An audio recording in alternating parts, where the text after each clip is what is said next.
amor y se parece, pero también sabemos que tienen modificaciones en sus formas de expresión, en su comportamiento observado y sin duda en su experiencia. Es verdad que a lo mejor hay alguien que dice, no, pero la experiencia no sabéis. Ya, bueno, pues quizá. Pero en todo caso, en las dos últimas cosas sí sabemos. Y sí, sabemos que son suficientemente grandes como para distinguir formas de amor, pero también debe haber algo común. Es esta idea del lost and found. Ute Frevert ha escrito un libro magnífico sobre la historia del shame y de la vergüenza, y lo llama Lost and Found el libro, es perdido y encontrado, porque bueno, hay una historia sinuosa de las diferencias, pero también de las similitudes. ¿Qué relación tenga esto con el ámbito de los espacios? Hombre, yo podría poner de nuevo ejemplos particulares de cosas que a lo mejor he ido estudiando, ¿no? El caso de las parturientas, de la comunidad emocional de las parturientas antes y después de la llegada del cloroformo, cómo sus pasiones, sus expresiones son interpretadas, cómo además existen regímenes de regulación fisiológica, física y emocional, el conocimiento que estas mujeres tienen sobre sus propios cuerpos, cómo hay una transgresión, incluso una violencia, antes y después del descubrimiento de la anestesia química, sobre este conjunto de personas. Entonces estarían todos estos elementos que estamos mencionando, los sujetos situados, las comunidades emocionales referidas a un ámbito particular, estaría algo que antes mencionó el compañero y que hemos olvidado, pero que era muy importante, que es el desarrollo tecnológico ligado a nuevos espacios emocionales, y eso también sería muy interesante hablarlo, ver en qué medida en este problema de la causación estamos, bueno, qué es antes, ¿no? Si la necesidad o el deseo, por así decir, ¿no? Tenemos sin duda el problema de qué es lo que permite la modificación, es decir, por ejemplo, la historia del parto sin dolor es una historia de resistencias y acomodaciones, no es nada que pueda describirse de forma lineal, no hay un progreso teleológico a lo Norbert Elias, y desde luego hay elementos comunes que permiten a lo mejor escribir esa historia, pero también hay elementos de enorme diferencia. No, claro, yo como pequeño historiador, para mí estos problemas se resuelven más fácil, digamos, cuando uno tiene un aquí y ahora, un objeto particular. Y luego, es verdad que la teoría está muy bien, pero la teoría produce a veces un ahogamiento, ¿no? La pregunta ahí que está planteada es, uno, tomando el ejemplo de la parturienta, ¿no? Una parturienta del siglo XVII, uno como historiador puede describir quizá lo que esa parturienta sintió, pero lo que no puede es sentir lo que ella sintió, ¿no?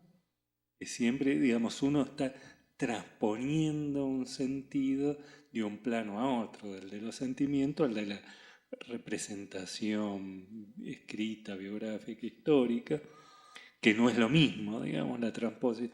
No es lo mismo describir lo que otro siente que sentir lo que otro siente. Necesariamente esa distancia existe, ¿no? Y esto, digamos, y es una distancia insalvable, ¿no? Última instancia. Digamos, la pregunta es, ¿podemos sentir lo que nos, compartir los sentimientos, llegar a sentir nosotros lo que sintió otra gente distante en el tiempo o perteneciente a otras culturas, otras sociedades o otros grupos No, esa no sería la sociales? pregunta, digo, sería una pregunta tan básica como de licenciatura de historia, ¿no? O sea, evidentemente no, o sea, estamos hablando de los distintos horizontes interpretativos, por supuesto. Es que es una pregunta difícil de formular, no es tanto así. A ver, estoy intentando más bien reformularla como ¿cuál es el problema? ¿Cuál es el problema? La codificación de las emociones a nivel histórico, tenemos que recurrir a toda una serie de artificios interpretativos, culturales, herramientas que nos permitan, como en cualquier historia cultural, advertir un fenómeno, sea el de emociones como sea el que te venga en gana, ¿no? Bueno, el asunto es que tenemos un pensamiento entrenado como sociedad en donde hay un método cartesiano para el mundo de la razón, no hay un método, llámesele como quiera, para el mundo de la emoción. Entonces, cuando uno de alguna manera quiere visualizar las duraciones, la conformación social y las duraciones de comportamientos emocionales, entendiendo a priori que estos comportamientos y esta construcción cultural de una comunidad emocional que reacciona, construye, actúa una serie de experiencias y vivencias dentro de la emoción, que además no es higiénica la emoción, está dimensionada con otras muchas experiencias y con multiplicidad de emociones simultáneas. ¿Cómo podemos, o bueno, es que el cómo sería una cosa metodológica que lo resuelve, entre comillas, la historia cultural, es hasta qué punto es viable utilizar el esquema de la historia cultural que manejaría un cambio en términos de una comunidad emocional relacionada con cambios de condiciones en donde surge emoción, siempre pensando en un medio ambiente, una institución, un régimen, etcétera, que está de alguna manera organizando un sentir colectivo.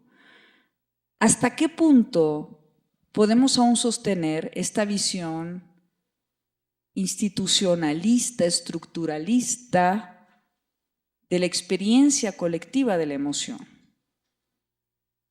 ¿No? Y sobre todo para utilizarla como argumento para decir, hay un cambio en esto, o sea, hay un cambio de sensibilidades cuando son las instituciones, son los códigos del régimen, son las huellas que vemos en el ámbito documental, imaginarios, etcétera, pero siempre desde esta especie de óptica de que hay una estructura que de alguna manera está dando el pulso de esos cambios.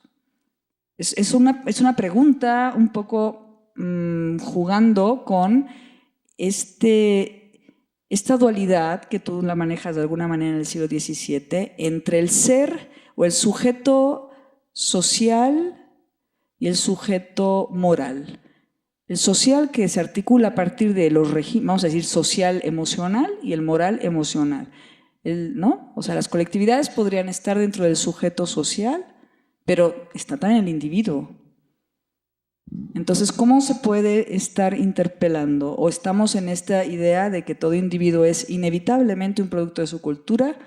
Luego, entonces, no es una pregunta, sino que efectivamente hay instituciones que le van a decir dejar de ser, y cuando la institución cambia y nosotros debemos investigar a esa institución, que es un poco la onda de Red y Javier y los Stern y toda esta línea, se busca en la estructura el cambio para entonces responder a la huella emocional. Es una pregunta así liada por ahí, por ese lado. Digamos, habría como que historizar las posibles respuestas. Bueno, ya en Smith es interesante que aparece en algún momento esto. Él lo que dice, bueno, la simpatía o la conmiseración no se hace verdaderamente con el sentimiento del otro, sino con la situación del otro. Nosotros vemos por qué situación está atravesando, entonces desarrollamos sentimientos poniéndonos en el lugar de él, frente a los problemas que puede estar atravesando, pero nosotros no podemos saber realmente si es lo que él está sintiendo. Digamos, lo que nosotros estamos haciendo es qué sentiríamos nosotros de estar en el lugar de él. Nos ponemos en el lugar de él y desarrollamos sentimientos, pero quizá él no está sintiendo eso. Él no le está. Esa distancia, ¿no? Bueno, eso, digamos, en el siglo XIX eso cambia, dice, nosotros podemos desarrollar comprender los sentimientos del otro del momento. Digamos, en Smith aparece la idea que en última instancia las respuestas a las situaciones son siempre más o menos análogas porque el hombre en última instancia es siempre el mismo y los sentimientos y las pasiones son innatas en el hombre y para él no son demasiado distintas desde los griegos hasta ahora, digamos, ¿no? El hombre en general es siempre uno. Cambian las situaciones, pero el hombre es siempre el mismo. Eso en el siglo XIX ya no. Solo podemos entendernos y compartir los sentimientos con aquellos con los cuales compartimos ciertos valores, tradiciones, culturas, etcétera, ¿no? En el siglo XX, digamos, como le decía, vuelve a cambiar cuando se fragmenta también la idea misma de una identidad subjetiva. Y es acá que aparece esta otra problemática, ¿no? Para retomar esta idea de los campos, ¿no? Es muy distinto el tipo de economía pulsional que se da en el campo de la experiencia vivida de la parturienta de aquel que está escribiendo sobre ella o está leyendo lo que se escribió sobre ella. Uno desarrolla ciertas emociones también al leer lo que le pasó a la parturienta, pero que son ya de otra índole, que tienen que ver, por ejemplo, con el placer de la lectura o del conocimiento, pero que ya no son el tipo de sentimiento que desarrolla el objeto del cual estamos estudiando, ¿no? Entonces ese desfasaje sería ya ineliminable, ¿no? Porque lo que se da en esto de que habla Derrida la diferencia, ¿no? Un diferimiento permanente del sentido, donde no hay forma de restituir ese sentido originario, siempre se va transponiendo ese sentido a situaciones siempre distintas. Entonces, ¿cómo es posible? Bueno, está esta idea que hablaba Javier ya en los neocantianos, ¿no? Aparecía, bueno, nosotros no podemos penetrar en la mente de aquellos que no son extraños, pero sí podemos acceder a través de las objetivaciones de la cultura, a través de los monumentos. Y es ahí que nace la tradición hermenéutica. La hermenéutica es eso, es el arte de descubrir a través de las manifestaciones culturales, reconstruir las conexiones anímicas de base que dieron objeto a esa. Pero bueno, ahí aparece, digamos, la reexperiencia, ¿no? La revivencia, poder reconstruir la vivencia del otro. Y en Dilthey aparece ya claramente la idea de, bueno, que solo podemos reconstruir la experiencia de otros en la medida que mantenemos un vínculo existencial con ellos. Cuando ese vínculo existencial se quiebra, lo que hacemos necesariamente siempre es proyectar nuestras propias vivencias sobre los otros. Pero nunca podemos realmente acceder o saber hasta qué punto es lo que el otro siente. Digamos, solo lo podemos hacer a partir de que nosotros, de nuestras propias categorías y formas de sensibilidades presentes, y no podemos desprendernos de ellas.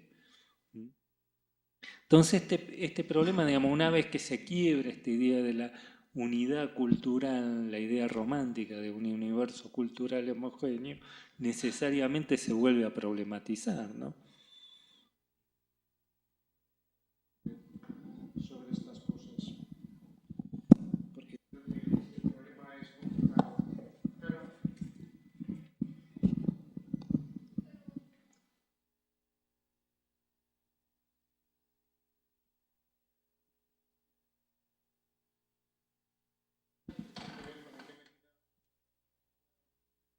Es necesario un cierto grado de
Bueno, va en ese sentido también, ¿no? Que dejar de pensar en el otro como algo que está totalmente afuera de nosotros, ¿no? Levinas habla mucho de esto, de la ética de la alteridad, de cómo un prójimo es un próximo y cómo yo a la vez soy ese también, ¿no? Entonces creo que para poder hablar de comunidades emocionales, pues igual habría que hacer un ejercicio de hablar desde la emoción, desde lo primero que creo, ¿no? Sin reflexionarlo tanto como algo teórico de la razón, del autor, no sé qué. Y creo que eso nos puede ayudar a destrabar eso y también pensar en todos los factores que hay en torno a esto, ¿no? O sea, como ustedes que han estado estudiando diferentes temas que tienen que ver con las emociones, ¿qué factores ha habido en torno a esto? Como puede ser el lugar, la época, y cómo eso hay una no solo una emoción, sino una mezcla de emociones que le da cohesión a esa realidad, ¿no? Entonces la invitación es más a eso, a que hablemos más de la emoción, desde la emoción.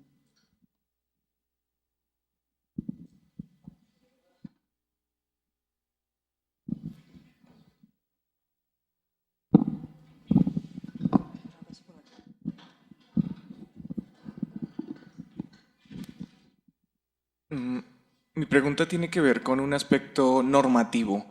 Hasta ahora parece que el papel del historiador ha sido descriptivo, tratar de recopilar evidencias para crear una comprensión, ¿no? En esta idea de comprensión en la cual no necesariamente uno tiene que haber pasado por una experiencia, un conjunto de hechos, bueno.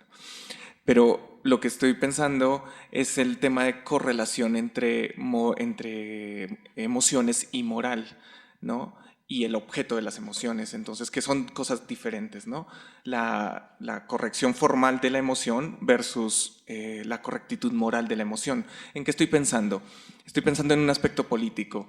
Por ejemplo, que exista un desagrado total a una comunidad judía que a esta otra comunidad le genera y que los pone locos, ¿no? O sea, a tener ciertas conductas con respecto a esa comunidad, que lo que muestran es una incorrectitud moral entre emociones y, digamos, un sentimiento que puede ser antisemita o fascista o lo que sea.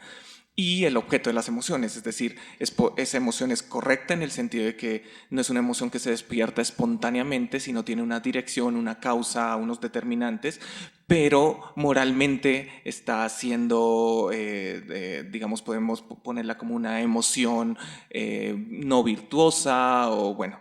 Entonces la pregunta acá es, cómo la historia de las emociones o cómo comprendemos las emociones nos lleva a también tener posiciones normativas frente a las emociones, frente a cómo, digamos, en el entorno, supongamos ahorita europeo, cuando empieza a haber en Suiza reacciones emotivas frente a los extranjeros, frente a los migrantes.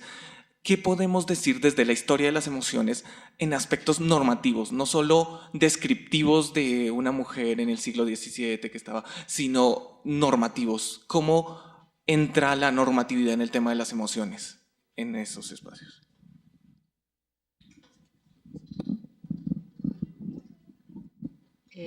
Pues yo igual voy sobre eso, no puedo dejar ahorita de pensar en el juicio de Eichmann y todo lo que generó Hannah Arendt, ¿no?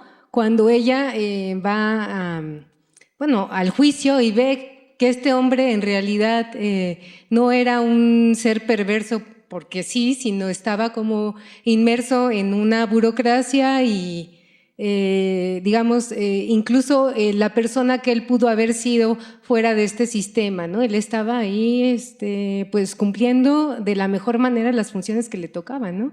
Y cómo ella describe esto y entonces la comunidad, ¿no? Tiene con ella, pues una respuesta muy emocional también, ¿no? Entonces, cómo esta emoción también se vuelve una emoción que genera un juicio político, no solamente de esta comunidad, ¿no? Si en este caso trasciende y, bueno, pasa lo que pasa en Estados Unidos, era como eso.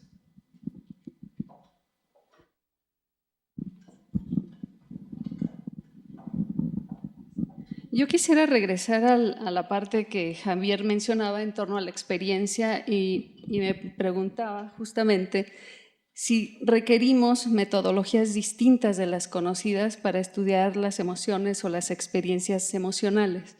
Lo planteo porque cuando hablamos o estás hablando de la experiencia y que ésta se puede historiar, con lo cual yo estoy de acuerdo, ¿cuál sería entonces la diferencia entre un trabajo histórico que recupera la experiencia y el trabajo antropológico que recupera la experiencia, por ejemplo?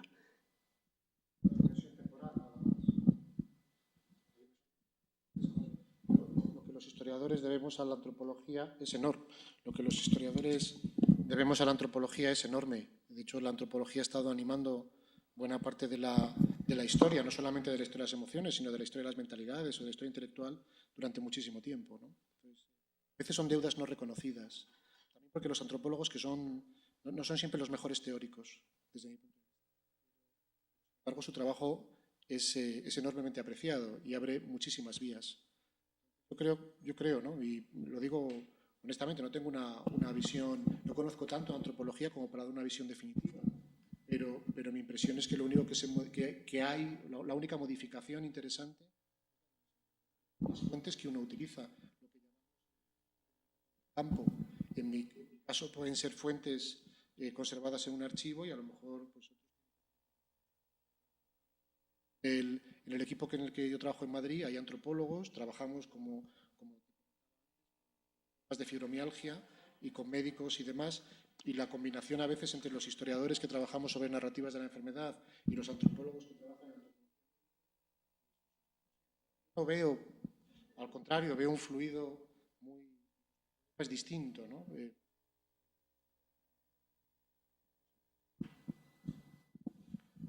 No, yo quería retomar la otra pregunta. Bueno, retomando lo que decía Javier, una cosa es que no podamos sentir lo que siente el otro, pero sí podemos comprender o de alguna forma reconstruir el sentimiento del otro.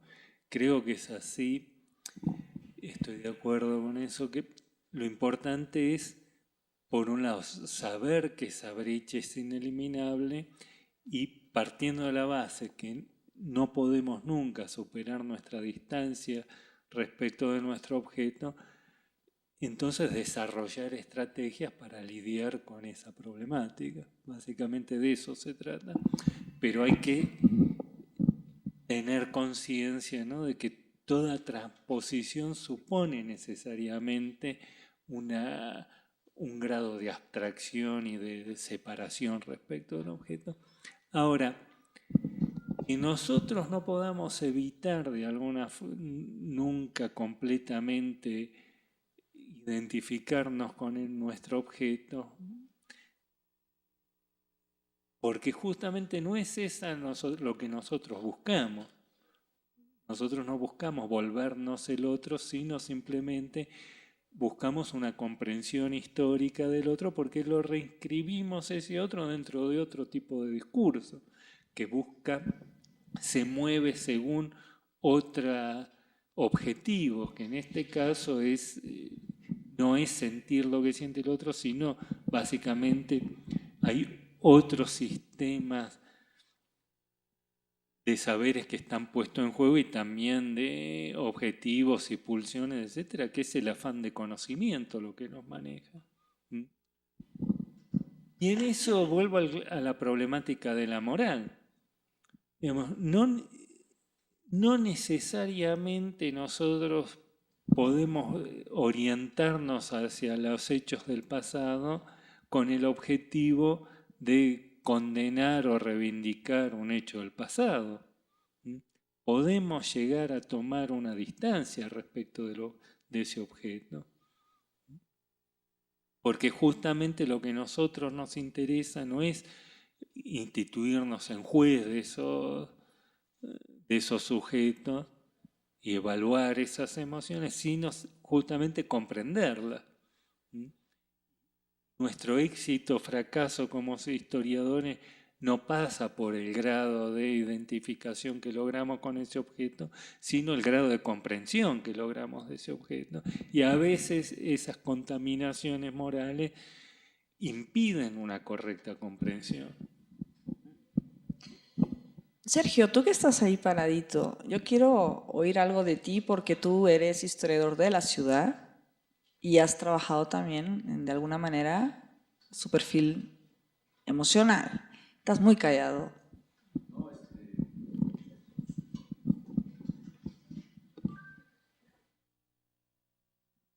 Bueno, me estaba esperando a la oportunidad de tener algo que decir. Ahora me obligan, ¿no? Lo cual emocionalmente es una, una situación vergonzosa, ¿no?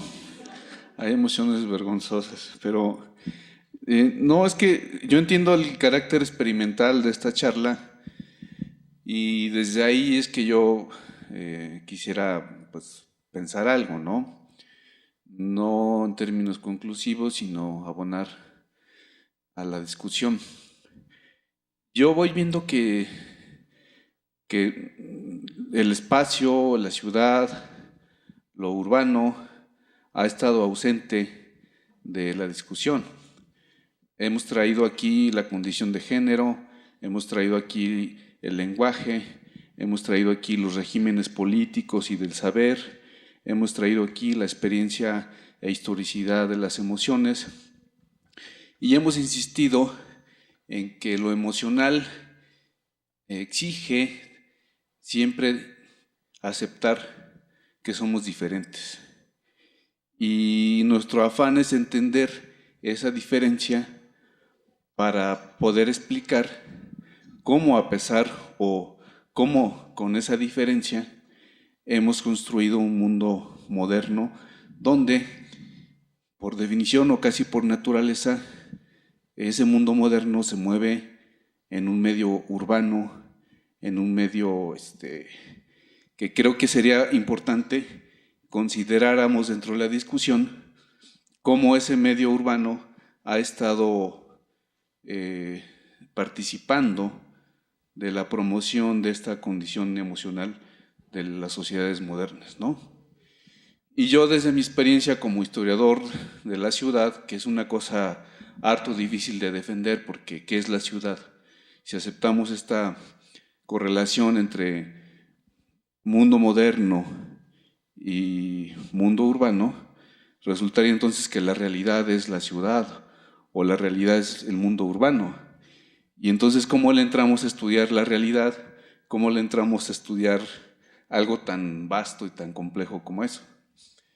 Y yo no es que haya encontrado una solución a eso.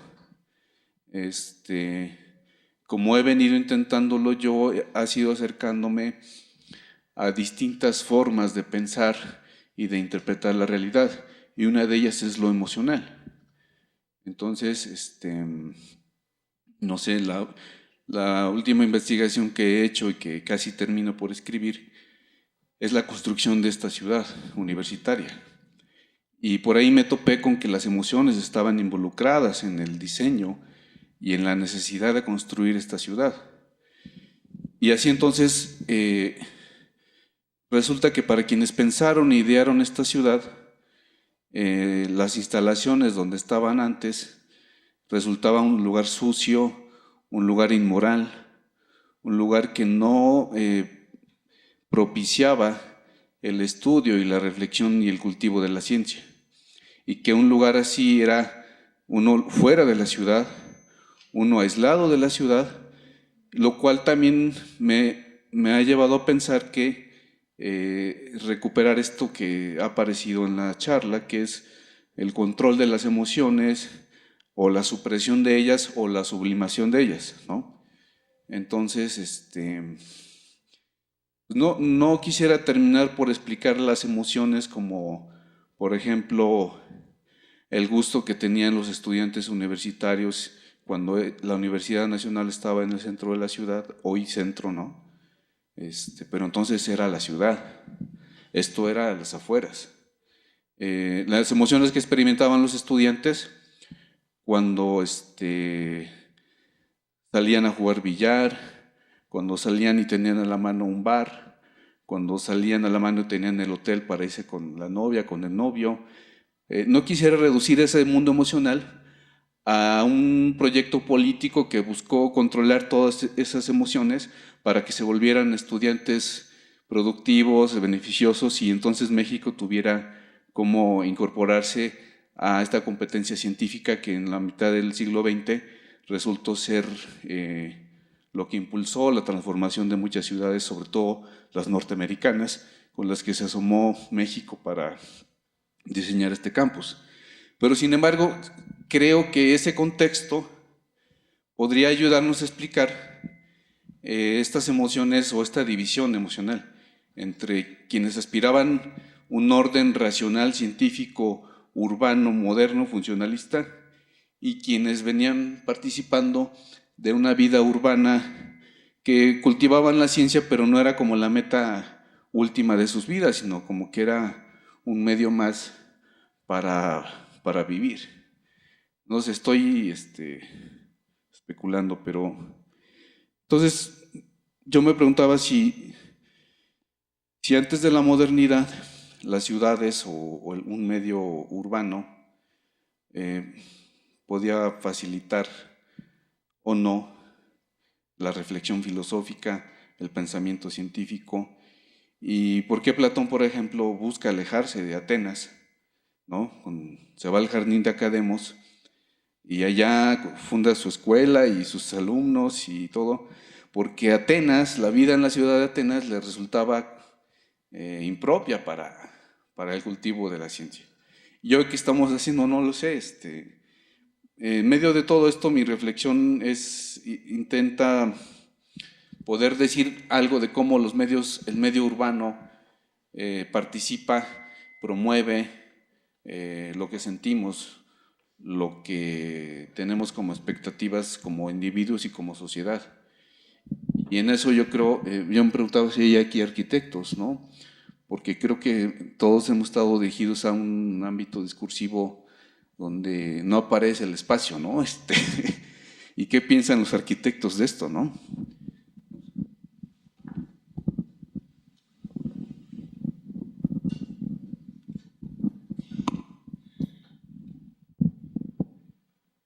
Bien, tenemos máximo 10 minutos, porque si no cierran aquí. Buenas noches. Bueno, en mi caso soy urbanista. Entonces, esta parte que usted menciona justamente del espacio, a mí me gustaría mucho que pudiéramos o que nos pudieran aportar justamente hablando de el espacio como una composición simbólica y como una experiencia plástica. Porque normalmente en la historia, por ejemplo, de Teotihuacán, habla mucho de la cuestión simbólica de su construcción y obviamente de las emociones que podrían estar transmitiendo sus habitantes por medio de los contactos, pero que se daban en esos espacios construidos de forma simbólica. Entonces me gustaría mucho saber en esa historia de las emociones qué hay con la parte simbólica, ¿no? La construcción simbólica, cognitiva, a través del tiempo, obviamente del espacio.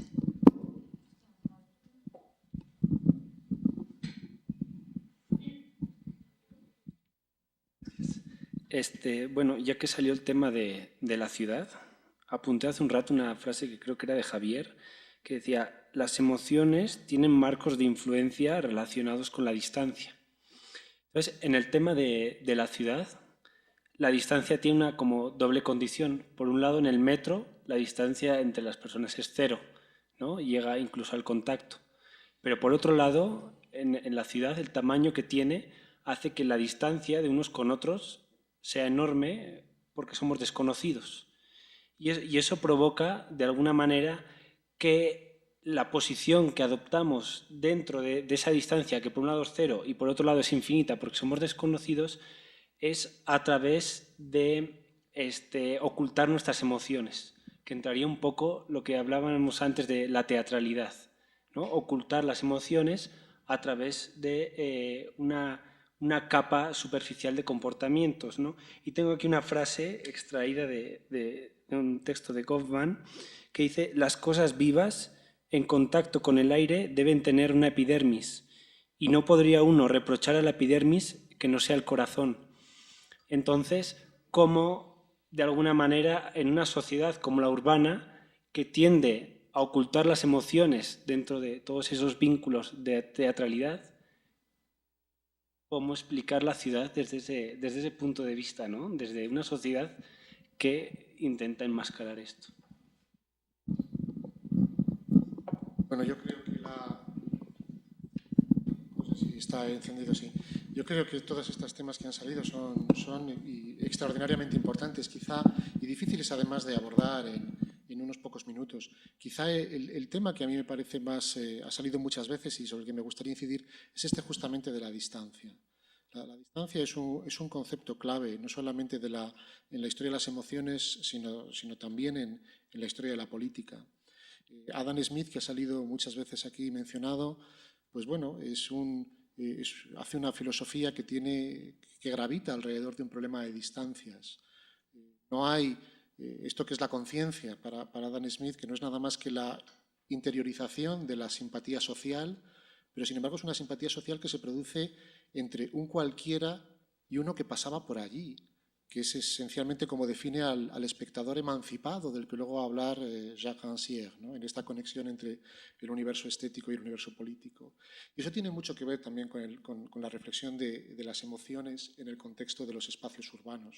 Si puedo volver a referirme, por ejemplo, a Stendhal, bueno, él considera que Florencia es una ciudad donde no hay pasiones, porque todas las pasiones están en los museos. Y realmente los florentinos lo único que quieren es que sus hijos lleguen a papas y que sus mujeres o sus hijas pasen a ser retratadas como Madonas. Le parece que es la ciudad de la racionalidad y sin embargo considera que Londres es una ciudad enormemente pasional y apasionada porque no tiene lo que él considera que es la hipocresía francesa, que es la teatralidad francesa, lo que es la marca de la máscara que, desde mi punto de vista, es la derrota de la autenticidad rusoniana, se podría decir. En realidad, en el caso de Stendhal, es también la derrota de lo que él considera que es la autenticidad napoleónica. Algo ha ocurrido en la ciudad de París y algo va a ocurrir después en el contexto de París que va a hacer imposible una nueva revolución, al menos a los ojos de Stendhal, y que va a hacer imposible un nuevo Napoleón, que es la figura en la que él cree. Claro, yo no soy un experto en la historia de la ciudad y creo que muchas de las cosas que ha dicho Sergio, ¿verdad?, son esenciales. Hay que hacer una historia de los espacios emocionales. En ocasiones serán fenómenos explicativos, pero como se hizo, por ejemplo, en el contexto de la medicina hospitalaria o de la regulación, como han estudiado algunos de mis estudiantes, de la regulación de las casas de salud. Si uno tiene una casa de salud de finales del siglo XIX en Madrid, donde no está permitido jugar a las cartas, por ejemplo, porque se considera que las pasiones de las cartas no van en consonancia con la racionalidad del lugar, es que los espacios influyen, igual que influye la distribución de las camas o la distribución de la privacidad. Hay una clara relación entre la cultura material y la historia de las emociones y, desde luego, incluyendo en la cultura material lo que es el ámbito. Entonces yo creo que, claro, es verdad, no podemos ser más que establecer un programa de investigación que vosotros hago en el grupo de Ana. Ahora, que sin duda está ahí, que es un problema saber cómo tiene que constituirse, cómo tiene que teorizarse. Yo no podría estar más de acuerdo con todo lo que tú has dicho. También estoy de acuerdo contigo, Sergio, en relación al problema que ha surgido varias veces y que no quiero dejar de contestar, o al menos de aportar mi opinión, en relación a la normatividad y a los aspectos más políticos en la historia de las emociones. David Nirenberg, que es un profesor de Chicago, ha escrito un libro fantástico que se llama Antisemitismo. Un libro fantástico porque no solamente es una historia de la xenofobia, sino que también es una historia de lo que él considera que son algunos de los principios de la racionalidad identitaria europea. Un libro muy heavy, ¿verdad? ¿En qué medida este libro, por ejemplo, ¿no?, que él no consideraría que es un libro de historia de las emociones, y no lo es, pero en qué medida este libro supone una toma de postura política, por parecida a otras tomas de posturas políticas? Es algo que está para los demás decidir. Yo creo que sí. No sé lo que pensaría él, Pero en todo caso yo creo que sí, yo creo que hay un posicionamiento para los europeos que nos hemos pasado la vida, ya casi no lo hacemos, ¿no? Pero tuvimos una época en la que pensábamos si nuestra identidad europea era Carlomagno, el humanismo, la Iglesia Católica, y ahora viene David Nirenberg y nos dice que no, que es el antisemitismo, que lo que nos hace ser lo que somos. Bueno, pues en realidad uno puede decir esto es un posicionamiento político. Yo creo que hay muchos de ese tipo, necesidad a lo mejor de buscar una normatividad. Yo como historiador de las emociones no buscaré una normatividad, ¿no?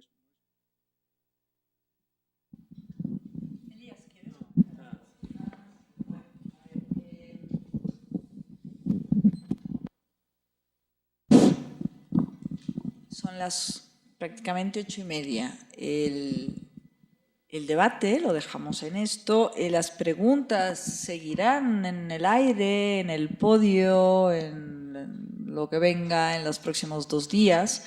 El día de mañana, aquí mismo, vamos a tener la conferencia Pasiones de la Modernidad, las fuentes históricas de la indignación. Entonces, bueno, quedan un tanto en el aire todavía.